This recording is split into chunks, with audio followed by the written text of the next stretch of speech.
Honeymoon effect എന്നൊരു പ്രയോഗം പോലുമുണ്ട്. ഏതൊരു കാര്യത്തിൻ്റെയും തുടക്കത്തിലുണ്ടാകുന്ന ശ്രദ്ധയും കൗതുകവും ആത്മാർത്ഥതയും പിന്നെ എപ്പോഴോ മങ്ങുന്നതിന് വിളിക്കുന്ന പേരാണ്.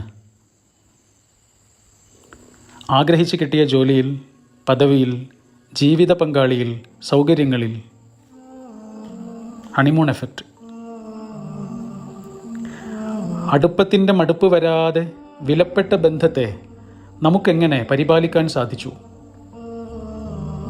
അടുപ്പത്തിൻ്റെ മടുപ്പ് വരാതെ വിലപ്പെട്ട ബന്ധത്തെ നമുക്കെങ്ങനെ പരിപാലിക്കാൻ സാധിച്ചു? എത്ര വലിയ വീട് വെച്ചു എന്നതോ മക്കളൊക്കെ എവിടെ എത്തി എന്നതോ ഒന്നുമല്ല സ്വയം ഉയരേണ്ട ചോദ്യം. അന്നത്തെ ഞാനും നീയും എവിടെ പോയി? അന്നത്തെ ഞാനും നീയും എവിടെ പോയി?